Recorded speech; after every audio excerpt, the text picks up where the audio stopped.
The vampire king returned 3 hours before destiny allowed, and the maid who should have been invisible pressed her finger to her lips and whispered 2 words that shattered everything. Stay silent. At that moment, Lucian Dravik, ancient, absolute, untouchable, obeyed a command for the first time in centuries. What he discovered in the golden shadows of his own tower would prove that the greatest horrors don't break down your door. They wait for you upstairs, in the rooms you've forgotten to protect. Lucian Dravik didn't believe in prophecy, but standing in his skybound citadel at the 3rd hour before dawn with ceremonial blood still warm on his gloves, he wondered if destiny itself had turned against him. Mira Voss pressed trembling fingers to her lips with desperate urgency. Stay silent. In Lucian's world, people didn't give him commands. He ended wars with his name alone. He ruled Valmora from shadows and gold, an immortal king whose crown still pulsed with the magic of the night convocation. Yet something in the maid's eyes, terror sharpened into steel, made him freeze. What has happened in my domain? His voice came out like frost over stone. Mira grabbed his arm with strength no human should possess, pulling him away from the grand entrance toward the darkened corridors. If you reveal yourself now, it will only seal his fate. Hi. Elias Dravik, his heir, his son, an immortal child who should never fear the night. Lucian had spent the evening bound by ancient ritual, presiding over blood oaths between rival houses. He'd returned early for once, carrying guilt heavier than the crown that marked him king. From the upper floors, he heard it. A child's breathing, controlled and rhythmic. Not sleeping. Not safe. Holding perfectly still. Myra's hand rose toward his mouth in warning. She will sense you. Trust me. 1 minute. No one commanded him. Not the elder houses, not the Crimson Accord, not even the night itself. Not even Seraphine Nocturne, his consort, who preferred my king when she wanted something. But Mira whispered his name like a prayer for the dying. They moved through shadows he had walked for centuries. As they approached the corridor where golden light spilled like a wound, Mira positioned him behind an ancient column. Then she pointed. Lucian saw his son kneeling on an ornate rug, small shoulders motionless. The boy's hands were folded with unnatural precision, his head bowed like a prisoner awaiting judgment. And towering over him, pacing in silk and cruelty, was Seraphine Nocturne, his consort, his political equal, the architect of Valmora's power structure. Their union was a strategy written in blood and centuries. You think stillness will earn you mercy, Elias? Seraphine's voice cut through the air like glass. Your father isn't here. He's never truly here. And when he is, he's too bound by sentiment to do what immortality requires. Lucian's vision darkened at the edges. Weak heirs become extinct bloodlines. Seraphine continued, circling the child. In the old houses, we eliminated weakness before it could spread. Be grateful, I'm only teaching you inevitability. She crouched to Elias's eye level. Tell me what you are. Elias's voice emerged barely above silence. Replaceable. The word detonated in Lucian's ancient chest. If you are listening to this and feel that this story touches something quiet and unspoken inside you, take a moment to subscribe to our channel, to like and share this video so we can continue bringing heartfelt stories every single day. And if it is not too much to ask, tell me where you are watching from and leave a comment below so we know which corner of the world this story has reached, because we treasure every word you share with us. Lucian surged forward. The predator's instinct roared through his veins like liquid fire. He would unmake Seraphine where she stood, unravel her immortality thread by thread with his bare hands. But Mira stopped him with impossible force. She pressed him against the stone column, her entire frame braced to hold centuries of rage in place. Not yet, she whispered, her voice ablaze against his fury. If you confront her now, she will rewrite this moment. You will become the tyrant returning to terrorize his family. She will threaten to shatter the Crimson Accord, take the alliance of the noble houses with her. You know this game. Lucian knew. He had invented this game. The union with Seraphine was never about devotion. It was a treaty to prevent a blood war that would have drowned Velmora in centuries of carnage. But his child, his own son, was kneeling on that floor and calling himself replaceable. Mira pulled something from her pocket. A device hummed with captured memory, its surface glowing with stolen moments. You need to see this before you destroy everything. She activated it. The first image appeared, captured from above, perhaps from the crystal sconces that lined the tower walls. Lucien recognized his own chambers. He recognized Elias, his son, being dragged by silver hair across polished marble by Seraphine. The boy made no sound, no crying, no protest, only teeth clenched in silent endurance like a warrior who had learned that screaming only made it worse. The next recording. Elias sat in the corner of his room, face turned toward the wall. Seraphine approached and, without warning, her hand struck the child across his face with enough force to leave frost burns on immortal skin. Elias stumbled, but did not cry out. Then Seraphine's voice, cold enough to extinguish stars. Your mother would have been ashamed of what you've become. Weakness should have died with her. The device went dark. Lucien realized his hands were trembling. Not from fear. They trembled from the rage threatening to crack open the tower itself, to bring Velmora's spires crashing down in flames of retribution. His hand moved toward the ancient blade at his side, fingers wrapping around its hilt in a reflex carved into his bones over countless wars. Mira placed her hand over his, not to restrain, but to anchor.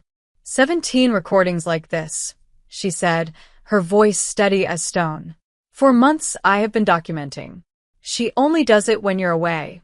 Only when you're at the convocations, at the blood treaties, at all the places where Velmora needs its king more than your son needs his father. For months.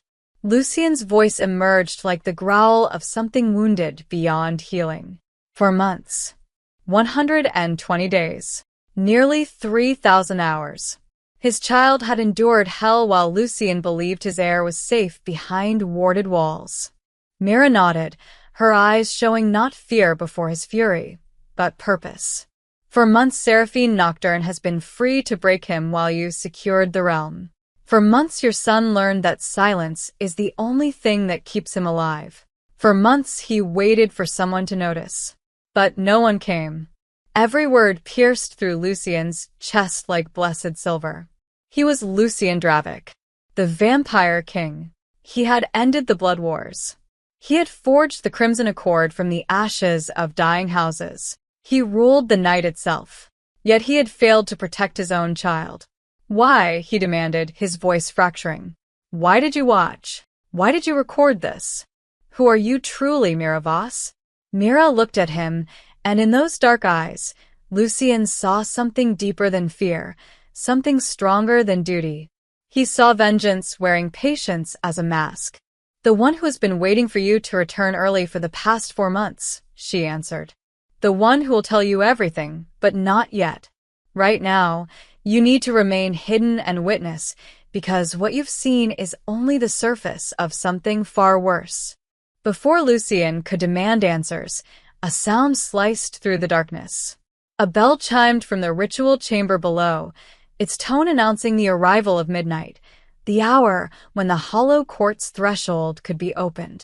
The bell's echo faded, but Lucien remained frozen behind the column, his ancient instincts warring with something he hadn't felt in centuries, helplessness. He studied his son with the focus he once reserved for battlefield strategies. Elias knelt with his spine perfectly straight, shoulders level, hands folded with geometric precision. His breathing followed a deliberate pattern. 4 counts in, hold for 7, release for 8. This wasn't the natural rhythm of a child at rest. This was training.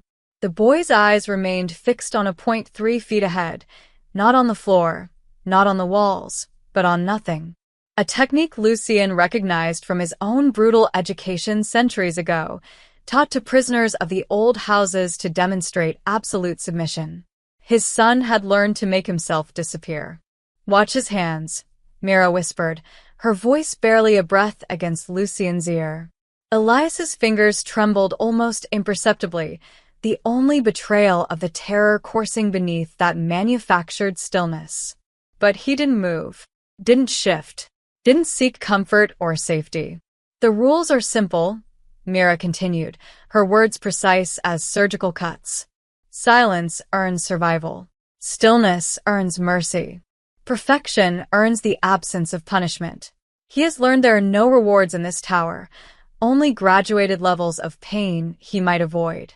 Lucien's jaw clenched so hard he felt ancient bone grinding. Night convocations. The memory surfaced unbidden, himself in obsidian chambers, presiding over blood oaths while elder houses circled each other like wolves. Necessary. Essential. The foundation upon which Velmora's peace rested. 3 weeks away. Blood treaty negotiations. Another fragment, standing in neutral ground between rival territories, his presence the only thing preventing centuries of slaughter from reigniting. Words spoken with the weight of absolute authority while somewhere behind him, the sun rose over a city he was protecting. 5 weeks that time. Diplomatic missions to the outer realms. His crown heavy with responsibility, his voice ending disputes that would have consumed thousands. The work of a king. The duty of immortality. 7 weeks. 2 months. 13 weeks. How many times had he returned to find Elias asleep? How many times had he accepted Seraphine's reports without question? The child is adjusting.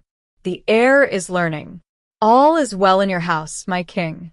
All is well.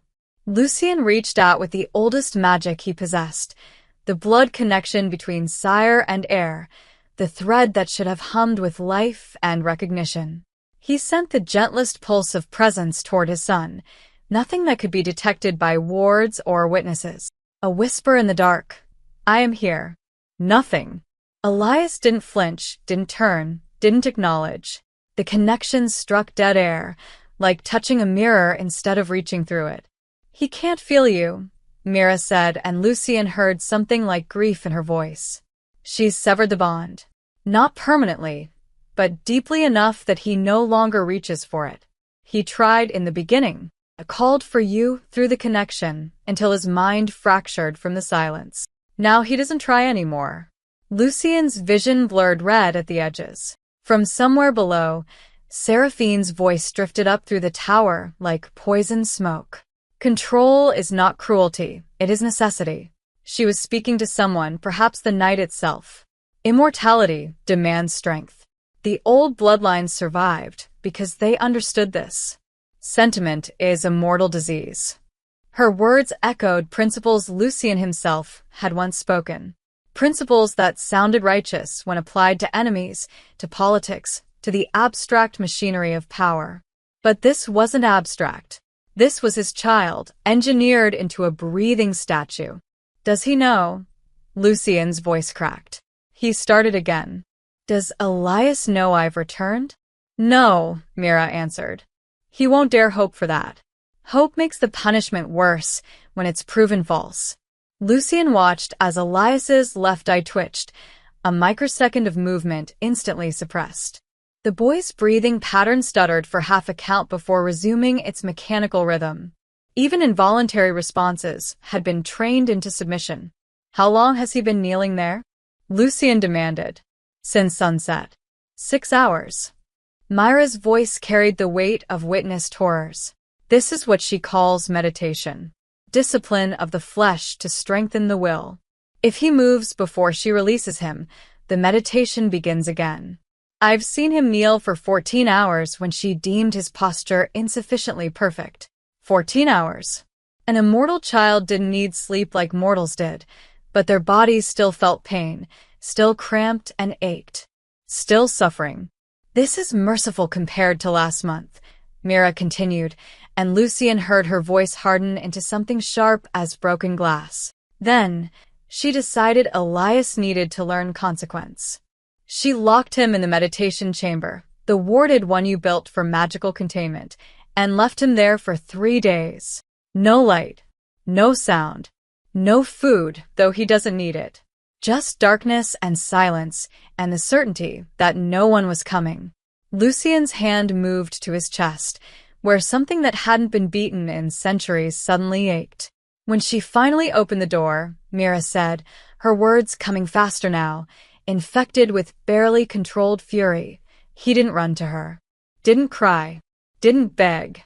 He simply knelt in the center of the room and waited for instruction. She praised him for learning, called him her perfect little heir. The memories surfaced of Lucien's own transformation, the decades of conditioning that forged him into something harder than mortal metal. But he had been an adult, a warrior, a man who chose immortality with open eyes. Elias was a child, his son, who associated his father's authority with the same terror Seraphine had weaponized. Protection and punishment had become indistinguishable in the boy's mind. For months, Lucien said, the timeline expanding in his understanding like a wound refusing to close. 4 months of nights I was absent. For 4 months, she had absolute access. 4 months she's been preparing for him, Mira corrected, her voice dropping to something dangerous. Not just breaking him, Your Majesty. Preparing him. This escalation serves a purpose. Before Lucien could demand clarification, a new sound cut through the tower's oppressive quiet. Footsteps. Measured and deliberate. Ascending from the ritual chambers below. Seraphine was coming. Move, Mira hissed, already pulling Lucien deeper into shadow. But Lucien found himself unable to retreat, unable to abandon his son to another moment of. Myra's hand clamped over his mouth with surprising strength. Her eyes blazed with desperate command. If she senses you now, everything I've risked means nothing. The footsteps grew closer. Silk whispered against stone.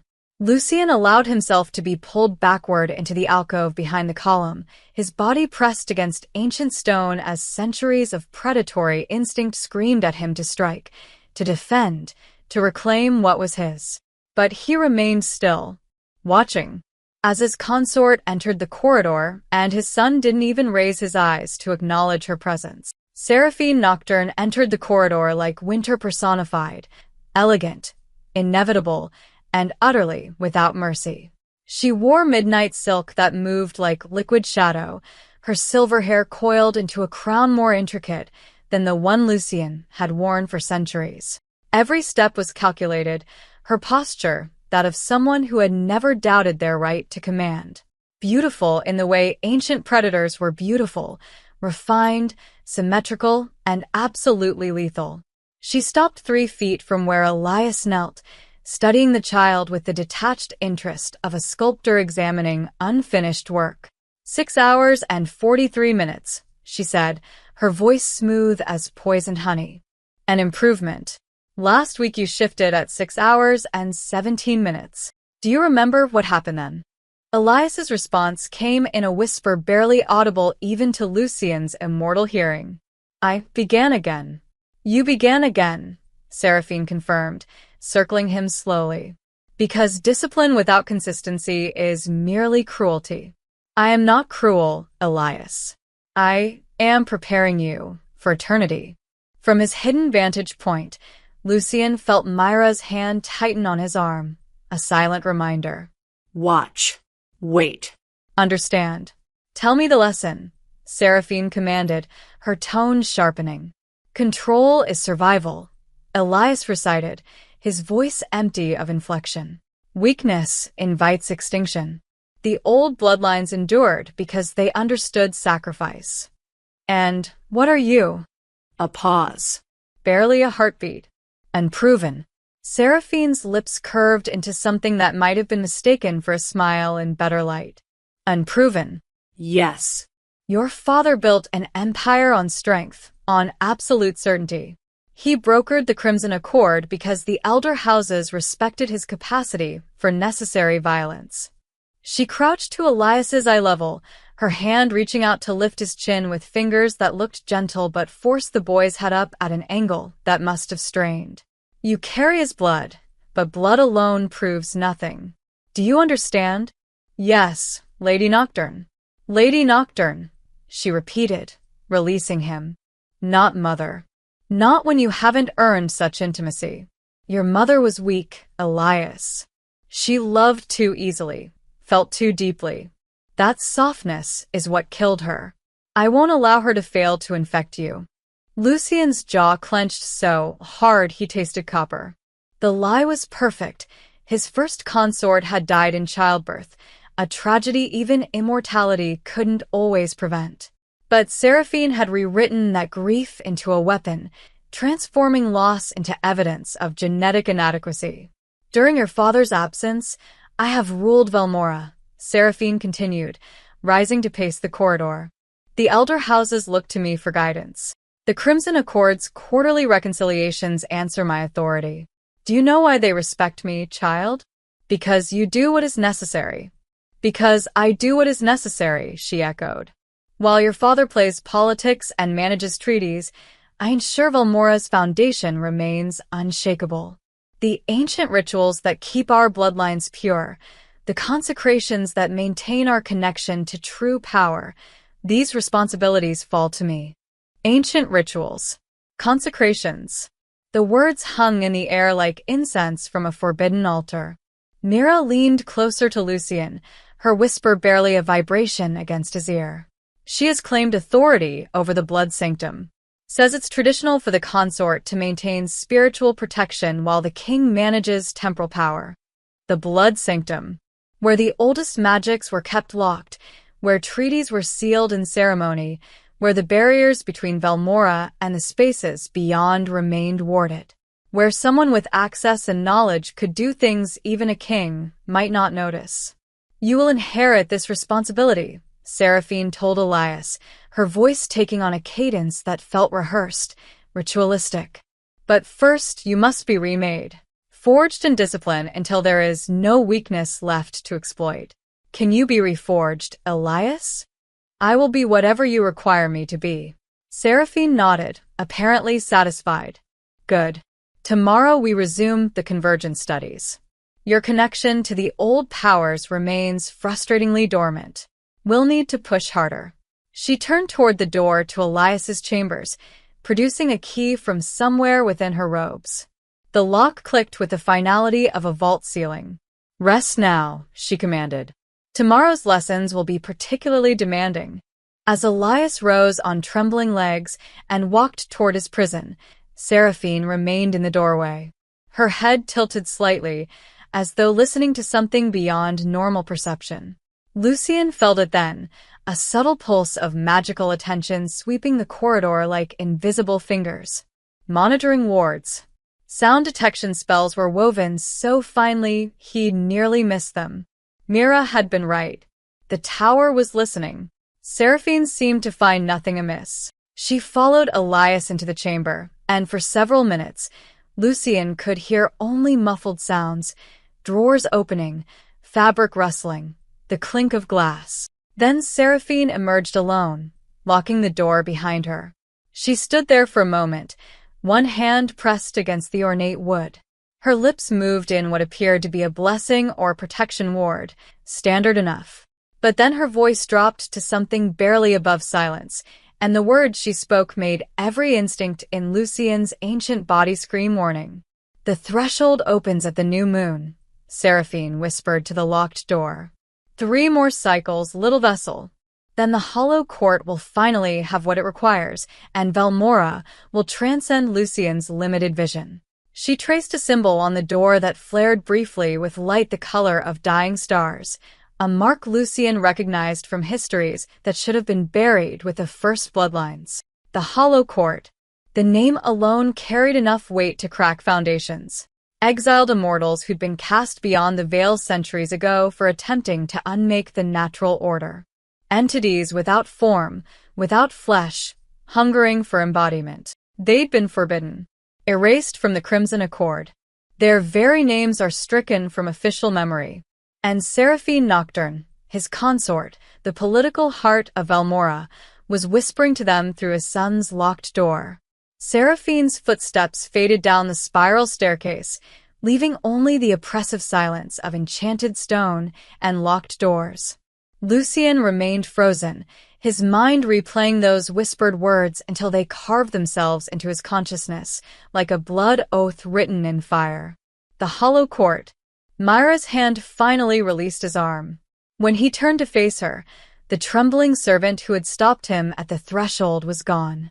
In her place stood something harder, sharper, a woman whose eyes carried the weight of surviving the unsurvivable. "Now you understand why I needed you to see," she said, her voice steady as stone. Words alone would never have been enough. "How long have you known?" Lucien's question came out like gravel. 4 months since I confirmed it. 7 years since I first heard the name.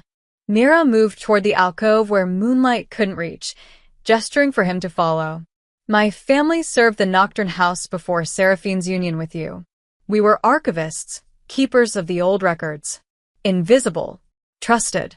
She reached into her uniform and withdrew a pendant, obsidian and silver, marked with symbols that made Lucien's ancient blood run cold. "My father transcribed forbidden texts for Seraphine's research." She told him it was historical preservation, documenting extinct practices for academic purposes. He believed her. We all did. Myra's fingers closed around the pendant, until the night I heard him screaming from the archive chambers. Lucien's jaw tightened. "I was 14, Mira continued, her voice taking on the flat quality of someone recounting trauma they'd learned to carry. "I found them in the blood sanctum. My father, my mother, my older brother. Seraphine stood over them with ceremonial blades, speaking words in a language that shouldn't exist. She was opening something. Testing the threshold. And you. Hide in the ventilation shafts my brother and I used to play in." Myra's eyes focused somewhere beyond the present. "Watch her unmake them. Not kill them, Your Majesty. Unmake them." Their forms collapsed inward, pulled toward something on the other side of reality. The hollow court was feeding. Lucien felt ancient ice spreading through his chest. When it was finished, Seraphine turned toward my hiding place, looked directly at where I was concealed. She smiled. Myra's voice cracked for the first time. She said, "Let this one live. Witnesses serve a purpose. Fear spreads through those who remember." 7 years, Lucien said, understanding blooming like poison. 7 years you've been invisible in my house. 7 years I've been cataloging every violation, every forbidden ritual, every alteration she's made to the tower's foundational wards. Mira pulled out the memory device again, its surface now revealed as something far more complex, etched with recording sigils that would have taken years to perfect. "I learned her patterns. Where she goes when you're absent. What chambers she's converted. The specific nights when the barriers between worlds grow thin enough for her workings." She activated the device. Images flickered across its surface, blood circles drawn in Elias's chambers, incantations carved into the walls behind tapestries, ceremonial preparations disguised as child-rearing routines. 3 weeks ago, I discovered the summoning schedule, Mira said. The hollow court requires specific celestial alignments. The new moon in 3 cycles represents the final window. After that, she'll need to wait another century. The prophecy, Lucien said, pieces assembling with horrifying clarity. My return was scheduled for the morning after the ritual was complete, Mira finished. You would have come home to find Elias transformed into a vessel, the threshold permanently opened, and Seraphine holding absolute power with a hollow court as her allies. By then, breaking the Crimson Accord would have been irrelevant. The Crimson Accord, the blood treaty that had ended the endless wars between immortal houses, written in the combined essence of every elder bloodline. Its laws were absolute, enforced by magical compulsion woven into every signatory's immortal core. The first law, Lucien recited, his voice hollow. No bloodline shall offer royal essence to entities beyond the veil. She's been violating it for months, Mira confirmed. Small offerings at first. Testing the threshold's response. But the Accord's enforcement has been selective. The elder houses know something is wrong. They feel the treaty's strain. But Seraphine controls the blood sanctum and manages the quarterly reconciliations. She's been masking the violations as natural degradation. They're complicit, Lucien said, rage building beneath his words like magma beneath stone. The houses know and say nothing. They benefit from her strength. Velmora has never been more politically dominant. Under her rule, the city has expanded influence across territories that resisted you for centuries. Myra's expression hardened. Silence has become survival for them too. Speaking against Seraphine means challenging the source of their prosperity. Lucien stared at the recordings, at the evidence of his city's corruption. How did you force my early return? A ghost of a smile crossed Myra's face, grim and satisfied. The night convocation summons are bound to celestial mechanics, but they're channeled through the blood sanctum's focal points. I spent 6 months learning the summoning architecture. 2 weeks ago, I altered 3 specific sigils in the convocation chamber. Nothing Seraphine would notice, but enough to destabilize the temporal anchor. Your warning collapsed 3 hours early. You risked the entire convocation for your son. Mira cut him off. For the child, who reminds me of my brother. For the chance that maybe, just maybe, you might prove to be different than the immortals who've ruled through calculated blindness. The weight of her words settled over Lucien, like a burial shroud. I expect to die for this, Mira said simply. When Seraphine discovers what I've done, she'll unmake me like she unmade my family. The moment you move against her, I become a liability she'll eliminate. I've made my peace with that. Lucien looked at this woman, this survivor, this architect of his impossible return, and felt something crack in the center of his immortal chest. Not his power, not his authority, his certainty. He reached up slowly, deliberately, and removed the crown that had rested on his head for centuries. The metal was still warm with convocation magic, still pulsing with the weight of blood oaths and ancient power. He knelt, not in submission, not in defeat, but in acknowledgement of a debt that transcended politics and power. Mira Voss, he said, his voice stripped of command and filled instead with something raw and true. I swear to you, not as king, but as father, I will not let your sacrifice be meaningless. He placed the crown on the stone floor between them. Before the new moon rises, either Seraphine Nocturne will answer for what she's done, or I will burn Velmora to its foundations to stop her. The crown remained on the stone floor between them, its metal growing cold without the warmth of authority to sustain it.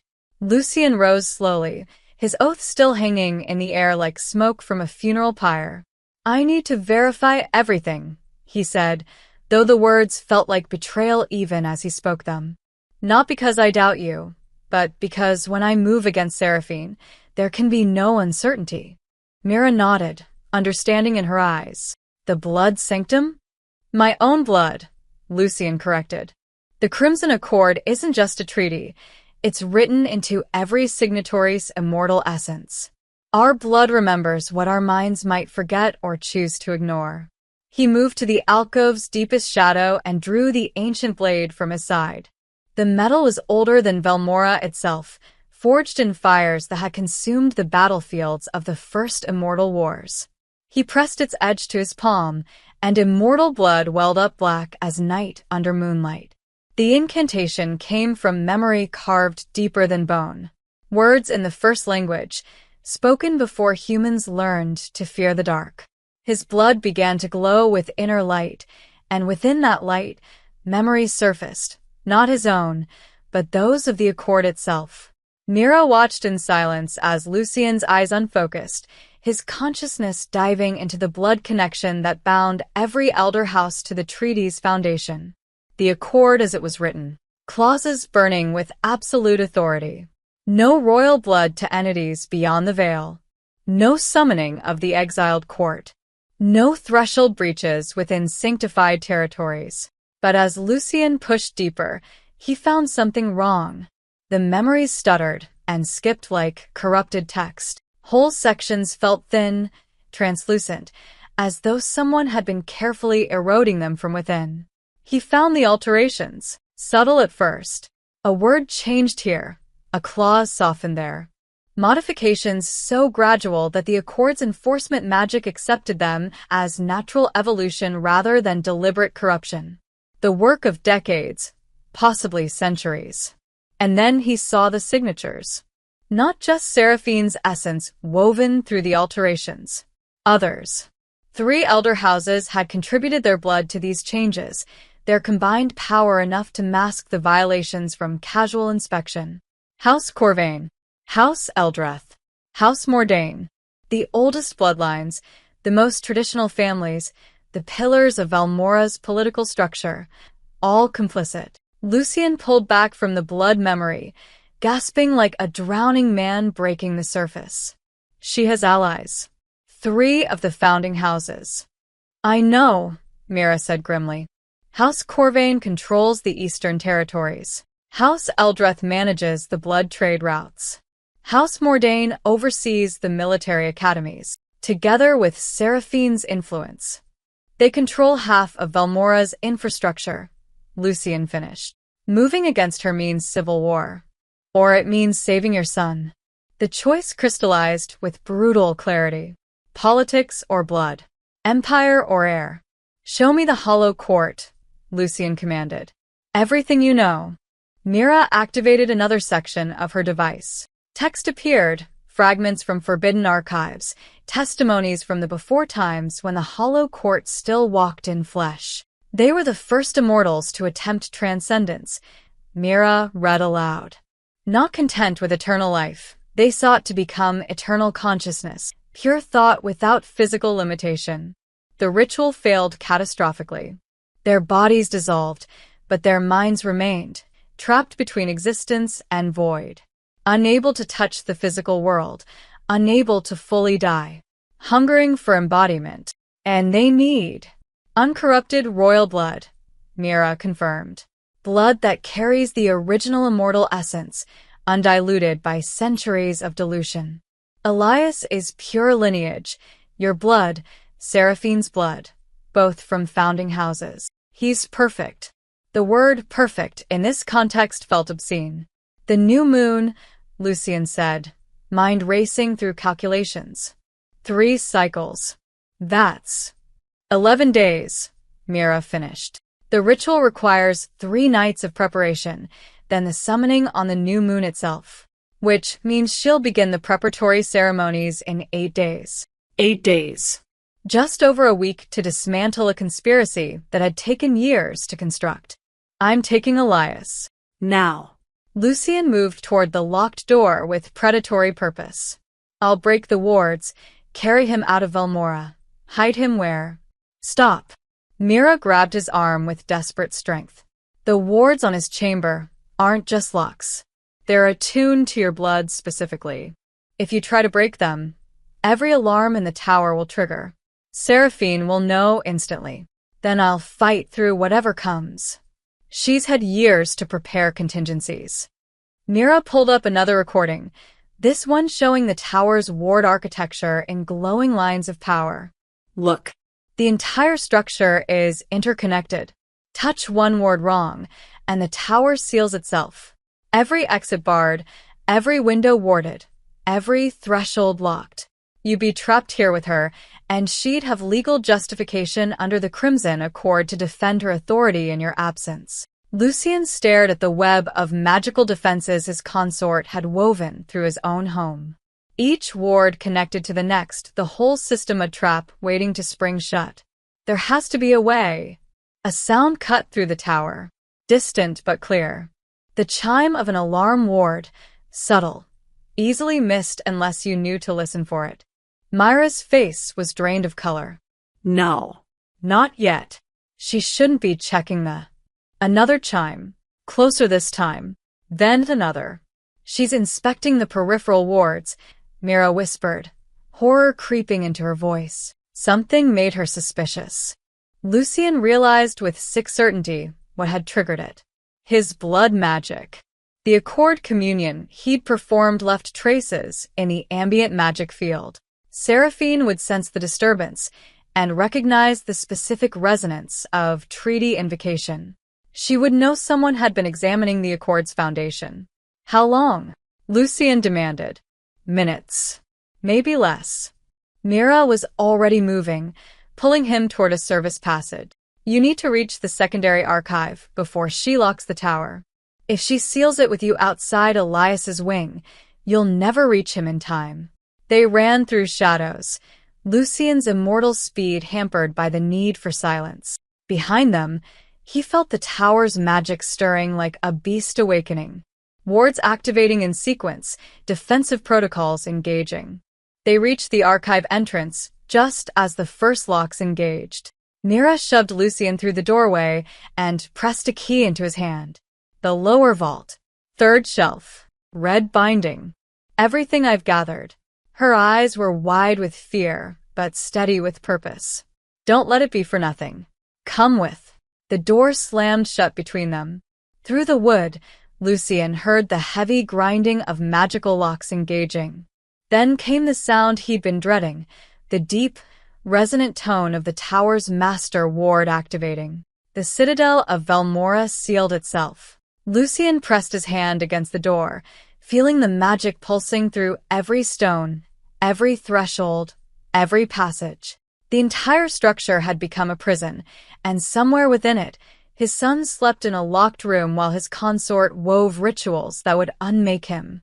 Outside the archive, he heard Seraphine's voice echoing through the corridors, cold and absolute. Someone has been tampering with sacred words. The tower is now under my authority until the threat is eliminated. Valmora had locked its king inside his own domain. And the countdown to the new moon continued. Lucien moved through the archive's hidden passages with the desperation of a creature caged. The tower's lockdown had sealed major corridors, but centuries of ruling this citadel meant he knew every forgotten route, every servant's passage, every architectural secret. Mira found him 3 hours before dawn, emerging from a ventilation shaft with dust in her hair and determination carved into her face. The ward rotation shifts at daybreak, she whispered. Seraphine performs morning devotionals in the blood sanctum. 30 minutes when her attention is elsewhere. It's the only window. To do what? The chamber is still locked. I have a key. Mira produced a piece of metal that looked wrong, asymmetrical, as though it had been melted and reformed. Forged from blood iron. It won't break the wards, but it will open the physical lock silently. If I'm careful, I'll have 30 minutes with my son while his jailer prays. Lucien's voice was acidic. And then what? The moment I try to remove him, the words trigger. Then don't remove him. Mira met his eyes. Break Seraphine's hold on his mind first. Make him understand he's worth saving. Because right now, Your Majesty, your son believes he deserves everything she's done to him. The words struck like a blade between ribs. Dawn came with the color of old blood. Lucien waited in the shadows outside Elias's chamber as Seraphine descended to the sanctum, her footsteps rhythmic as a funeral march. The monitoring wards pulsed with her attention, then gradually loosened as her focus shifted to ritual. Mira inserted the key. The lock opened with a whisper.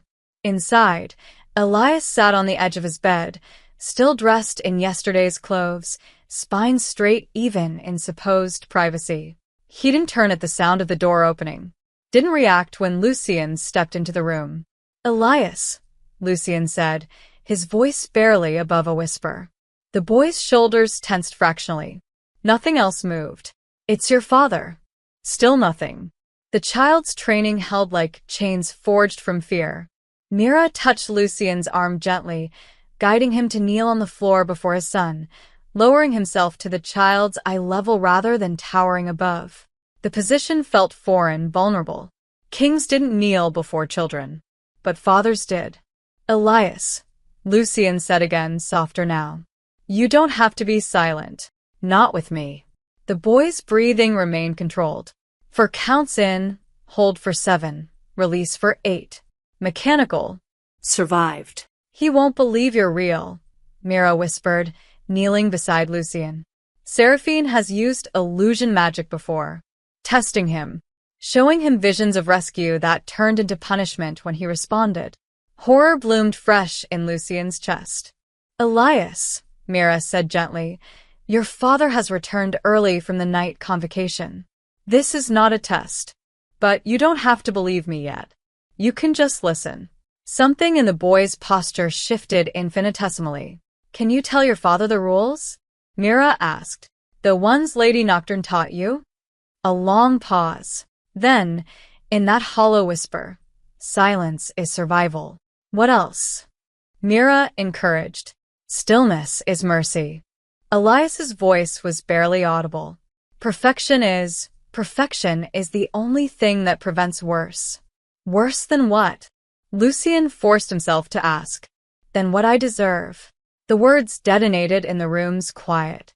"And what do you deserve, Elias?" Finally, the boy turned his head. His eyes, ancient and young simultaneously, carrying centuries of potential life and only a handful of years of actual existence, met Lucien's. "Replacement," Elias said with terrible certainty. Lady Nocturne explained, "I am weak. Flawed. My blood is the only valuable thing about me. When the time comes, I should be grateful to serve a higher purpose." Lucien's carefully maintained control shattered. His hands trembled as he reached out, slowly, telegraphing every movement, and gently took his son's small hands in his own. The boy flinched but didn't pull away, conditioned not to resist authority. "No," Lucien said, and his voice cracked like breaking ice. "No, Elias." "Nothing you've been told is true. Lady Nocturne says." "Lady Nocturne is wrong." The words came fierce now, desperate. "She has lied to you. Hurt you. Made you believe things that should never exist in a child's mind." Elias's face remained carefully neutral, but Lucien saw the war in those ancient eyes, instinct screaming that this was another test, hope whispering that maybe, impossibly, it wasn't. "I am not weak because I feel," Elias said, reciting with a cadence of frequent repetition. "I am weak because feelings make me vulnerable. Vulnerability is extinction for immortals." "Who told you how you feel?" Lucien asked. Elias's mask cracked slightly. "I cried. When the lessons began. I cried and asked for you. And she called that weakness." "It is a weakness." But the boy's voice wavered now. "Isn't it?"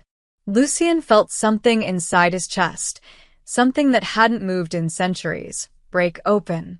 Ancient ice melting, releasing emotions he'd learned to bury under the weight of crowns and empires. "Elias," he said, and tears he didn't know he could still produce burned in his eyes. "I have lived for centuries. I have commanded armies, forged treaties, and ended wars. And in all that time, I thought I understood strength." He pulled his son closer, slowly, giving the boy every chance to resist. "But I was wrong. Strength isn't surviving without feeling. It's feeling everything and surviving anyway. It's crying when you're hurt and asking for help when you're lost and believing," his voice broke completely, "believing that you deserve to be saved. But I don't." "You do." Lucien pulled Elias against his chest, one hand cradling the back of the boy's head. "You deserve protection, safety, and love. You deserve a father who's present, not absent. And I am so sorry. I am so deeply, profoundly sorry that I left you alone with someone who hurt you." For a long moment, Elias remained rigid in his father's embrace. Then, like a dam breaking, the boy's hands clutched at Lucien's shirt and a sound emerged, not the controlled breathing, not the measured responses, but a raw, broken sob. "I don't want to disappear," Elias whispered against his father's shoulder. "I don't want to be replaced. I don't want the ritual. Please." The word echoed through the chamber like a bell. "Please." A child begging not to die. Below them, in the blood sanctum, something shifted. Seraphine's ritual faltered. Lucien felt it through the tower's magic. The bond she'd severed between father and son had just reconnected, blazing to life with desperate intensity. She would feel it too. The monitoring ward shrieked. And somewhere deeper than the sanctum, somewhere in the spaces between worlds, the hollow court stirred in their endless hunger. They felt the bond strengthen. They felt their vessel waking. And they began to scream for food. The tower's scream of alarm hadn't finished echoing when Seraphine appeared in the doorway. She stood perfectly composed, her ritual robes still immaculate, but her eyes blazed with something beyond fury, betrayal, perhaps, or the rage of a plan unraveling after years of careful construction. "So," she said, voice sharp as broken glass, "the king finally returns to his neglected throne." Lucien rose slowly, positioning himself between Seraphine and where Elias pressed against the far wall. Mira had already drawn a blade, small, but edged with blood iron that could harm even immortals. "Step away from my son." "Your son?" Seraphine laughed, the sound devoid of warmth. "The child you abandoned for months at a time? The heir you couldn't be bothered to know? He's been mine far longer than he's ever been yours, Lucien. You tortured him. I prepared for him." Seraphine stepped into the room, and the air grew cold with her power. "I forged him into something useful. Something perfect. You wanted an heir to your empire. I'm giving Velmora something far greater." The floor beneath them trembled. Then, with the grinding sound of ancient mechanisms awakening, stone panels in the floor began to slide apart, revealing stairs that descended into darkness that felt wrong, not merely absence of light, but a void that seemed to pull at reality itself. The ritual chamber. Mira breathed in horror. "It's directly beneath his room. She's been preparing him while he slept.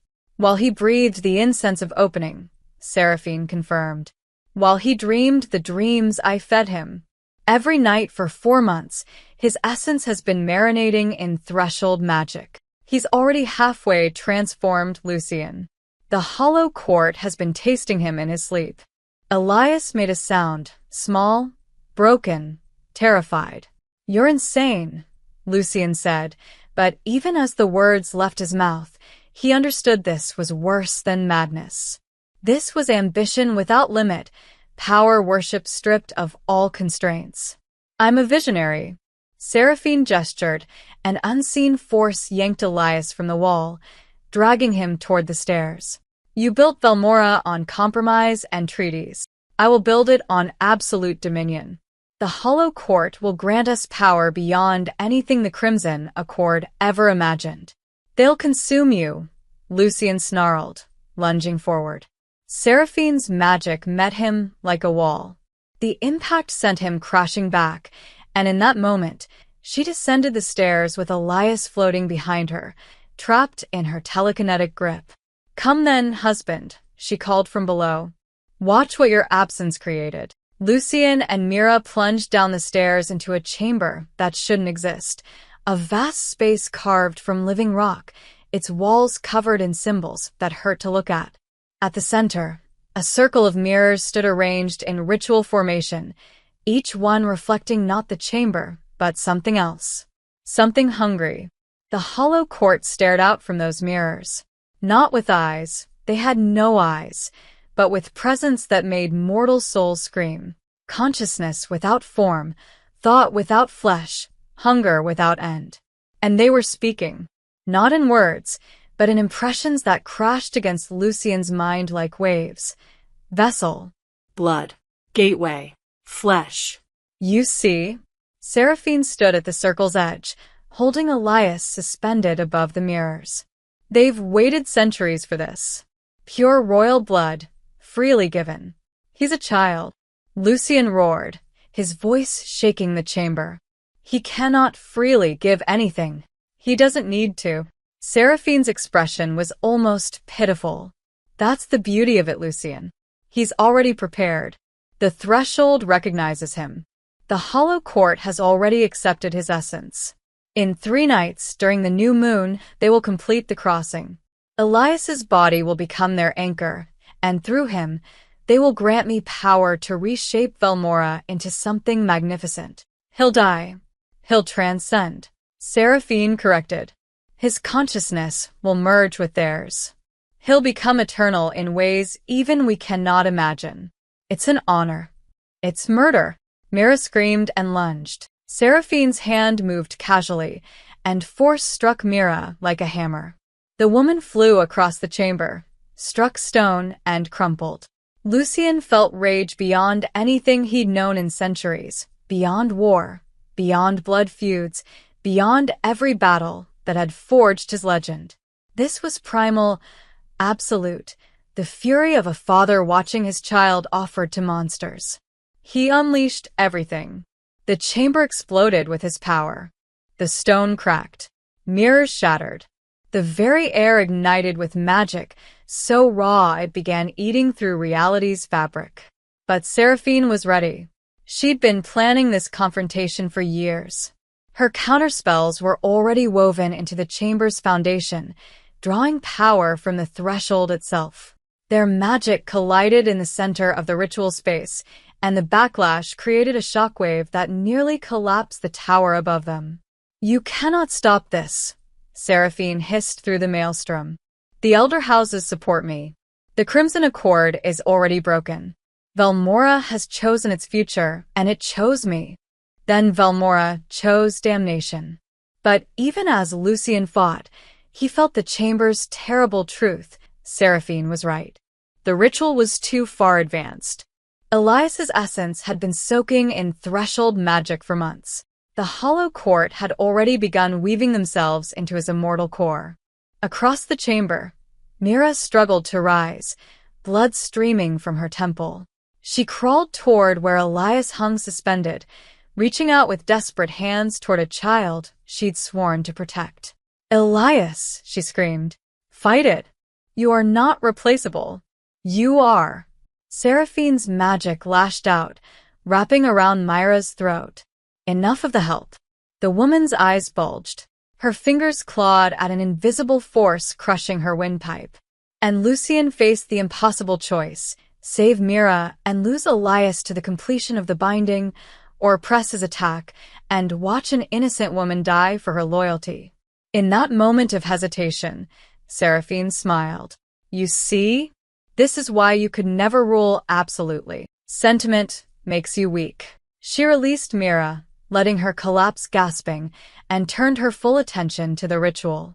Words poured from her mouth in the first language, in the forbidden tongue, in sounds that predated civilization.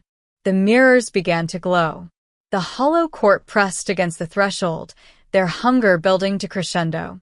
Lucien threw himself forward, determined to shatter every mirror, to collapse the chamber, to bring the entire tower down if necessary. And Seraphine completed the invocation. The threshold opened. Not fully, not yet, but enough. A crack in reality, through which something began to seep. Not light, not darkness, but absence. A void that consumed rather than filled. It touched Elias's suspended form, and the boy screamed. Not in pain. Worse. In recognition of what he was becoming. The hollow court began to feed. Elias's scream carved through Lucien's soul like a blade forged from every failure, every absence, every moment he'd chosen empire over family. The void poured into his son, transforming the child's essence into something hollow and hungry. Elias's eyes began to change, their natural warmth draining away, replaced by the terrible emptiness of the hollow court's endless starvation. Vessel. Anchor. Gateway. The words pounded through the chamber, through Lucien's mind, through reality itself. And then Lucien remembered. The Crimson Accord wasn't just law, it was covenant. Written in the combined blood of every founding house, sealed with oaths that transcended politics and power. And within those oaths, buried in the deepest clauses that no one invoked because the cost was absolute, lay the right of substitution. A parent could offer themselves in place of their child. Not in death, in essence. In the very immortality that defined them. No, Seraphine breathed, horror dawning in her eyes as she saw understanding crystallize in Lucien's expression. Lucien, don't you dare. But Lucien was already moving. Not attacking. Not destroying. Instead, he drew his ancient blade across both palms, letting his blood, pure, undiluted, carrying centuries of accumulated power, pour onto the ritual circle. The words came from memory older than Velmora itself, from the First Covenant, from the oath that bound every immortal to the protection of their lineage. By blood given freely, by essence offered wholly, I invoke the right of substitution. Let the vessel be changed. Let the offering be transformed. Take me instead. The chamber froze. The hollow quartz feeding stopped mid-consumption, their presence suddenly focused entirely on Lucien.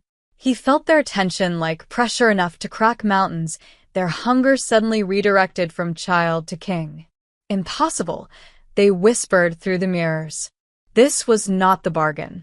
The Crimson Accord supersedes all bargains, Lucien said, his voice resonating with the weight of ancient law. You cannot refuse a willing substitution. The covenant compels you. Ancient blood. Centuries of power. This is greater. Seraphine lunged forward, her composure finally shattered. No. The ritual requires the child. Pure, uncorrupted. The preparations were specific. The preparations were always secondary, Lucien said, meeting her eyes. You needed royal essence. You needed power. I am offering you something far greater than a frightened child who's barely begun his immortal existence. He stepped into the circle. Immediately, the void that had been consuming Elias redirected. It slammed into Lucien like a tidal wave of endless hunger, and he felt his immortality beginning to unravel. Not his life, but the eternal nature that had sustained him for centuries. His power drained away.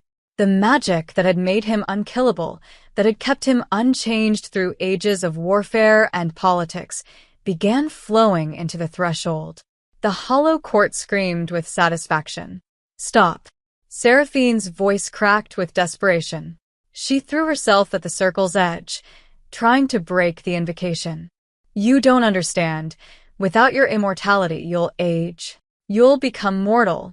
Everything you are will be worth less than my son's life, Lucien finished. The void intensified, pulling harder. Lucien felt centuries draining away. 500 years. 600. 7. His body began to change, not visibly yet, but fundamentally. The eternal nature of his cells breaking down, mortality seeping back into flesh that had forgotten death. Across the circle, Elias collapsed as the hollow court released him, the boy's essence flooding back into his small body. Mira crawled to him, pulling him away from the ritual space. Father. Elias screamed, suddenly fully present, fully aware. Father, no. But Lucien smiled through the agony of transformation. I'm here, he said. I'm finally here. Seraphine realized then that she'd lost. The hollow court was feeding on Lucien's essence instead, and the ritual parameters had shifted beyond her control. She tried to redirect the magic, to salvage something from the unraveling plan. The threshold rejected her. She'd promised it one thing and delivered another. She'd broken a covenant with entities that existed beyond mortal concepts of forgiveness. The void that had been flowing into Lucien suddenly reversed. No, Seraphine whispered. No, I am your servant. I opened the way. I gave you. You gave us lies, the hollow court said, and their voices carried the weight of cosmic judgment. You offered covenant and delivered betrayal. Now you will replace what was promised. The shadows she'd summoned turned against her. Seraphine's scream lasted only a moment before the void consumed her. Not her body, but her essence. Her immortality unraveled in seconds, her power absorbed into the hungry darkness she'd courted for years. Then, with nothing left to anchor them, the hollow court began to collapse back through the threshold. This is not finished, they promised as they receded. The debt remains. But Lucien, with the last of his draining power, spoke the words of sealing. Words from the Crimson Accord's foundation, from the covenant that had bound Velmora's immortals to protection of the threshold between worlds. By blood given, by essence spent, by sacrifice made, I seal this threshold against your return. No bargain remains. No debt survives. The accord is satisfied. The mirrors shattered. The void contracted. The threshold closed. The ritual chamber fell silent except for Lucien's ragged breathing that sounded wrong, irregular, mortal. He collapsed. Elias was there instantly, small hands catching his father's shoulders. Father, stay with me. Lucien looked up at his son, truly looked at him, with eyes that were already beginning to age, to lose their immortal clarity. I'm not going anywhere, he promised. Not anymore. Above them, beyond the chamber, beyond the tower, dawn was breaking over Valmora. True dawn, with sunlight that Lucien could suddenly feel again, warmth he hadn't registered in centuries, because immortal flesh didn't process temperature the way mortal bodies did. Mira staggered over, her face bloodied but alive, tears streaming down her cheeks. The tower's wards are collapsing. Seraphine's death broke her bindings.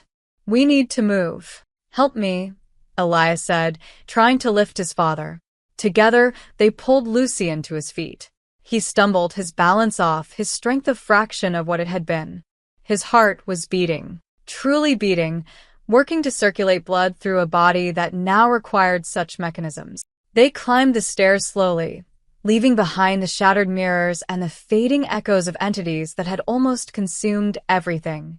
When they emerged into Elias's chamber, dawn light streamed through the windows, light that would have meant nothing to Lucien hours ago, but now carried the weight of miracle. The vampire king stood at the window, one hand on his son's shoulder, and breathed like a mortal.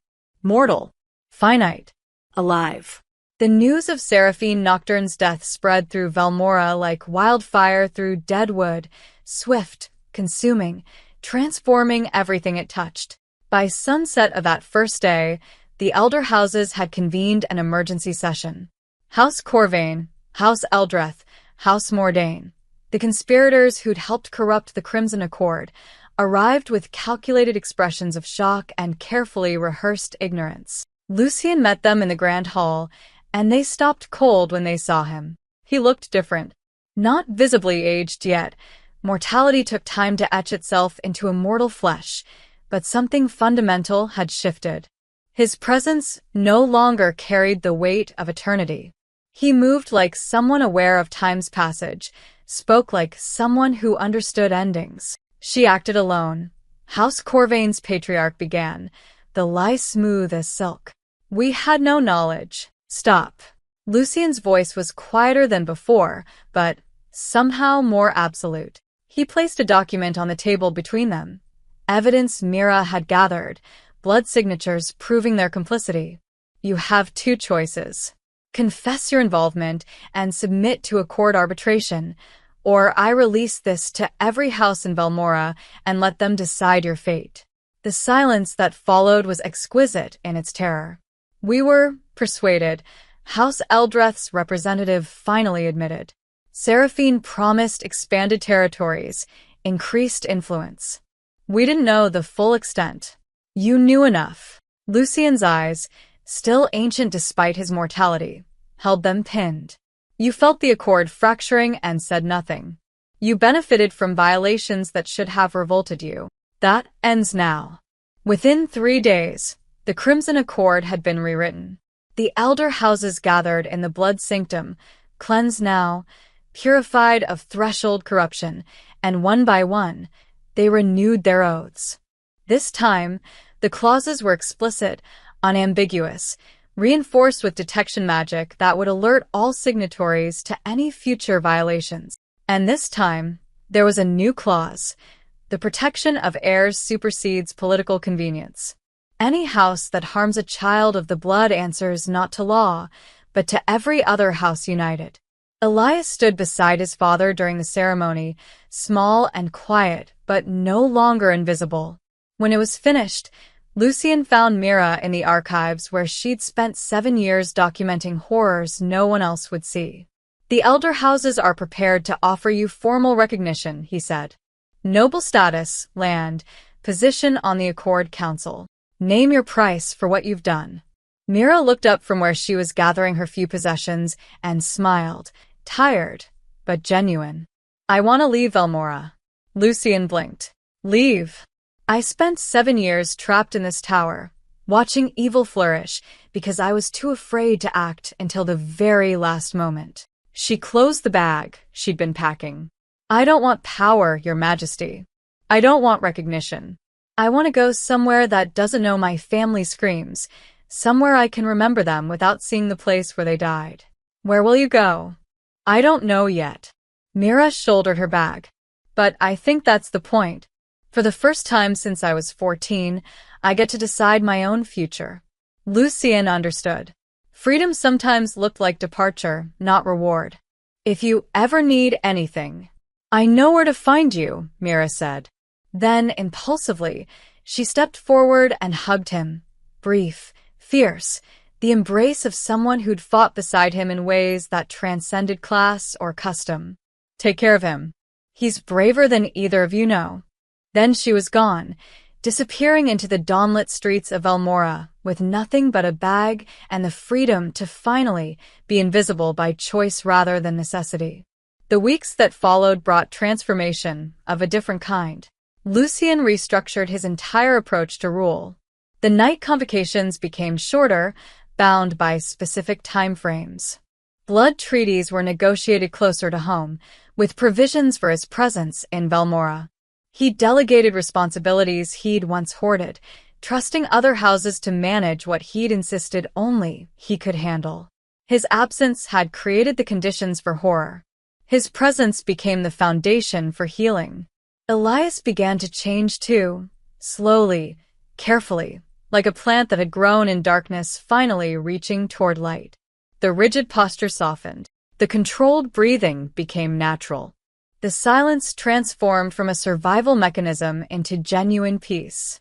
Lucien hired tutors who understood trauma, brought in healers who specialized in unmaking psychological conditioning. He sat with Elias during nightmares, held him through flashbacks, proved through consistent presence that authority could mean protection instead of punishment. Some days were harder than others. Elias still flinched at sudden movements, still occasionally knelt in old patterns before catching himself. The damage couldn't be erased, only slowly, painstakingly healed over time measured in decades rather than days. But there was progress. Laughter, tentative at first, grew more frequent. Questions asked without fear of consequences. Curiosity that had been beaten down now cautiously emerged. One evening, 6 months after the threshold closed, Lucien found Elias in the tower's highest observatory, staring out over Velmora's glittering expanse. "Can't sleep?" Lucien asked, settling beside his son. "I can," Elias said. "I just wanted to watch the city." "Is that allowed?" The question still carried echoes of conditioning. Is this allowed? Is this acceptable? Will I be punished?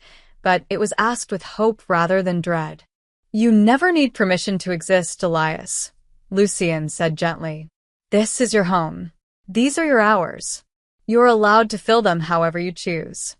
They sat in comfortable silence, not the terrible quiet Seraphine had demanded, but the peaceful kind that existed between people who trusted each other. "Father?" Elias said eventually. "Yes. The tutors say you're mortal now. That you'll age and eventually?" The child struggled with the concept. "Eventually die." "Yes," Lucien confirmed. "That's the price I paid. Mortality in exchange for your life. Do you regret it?"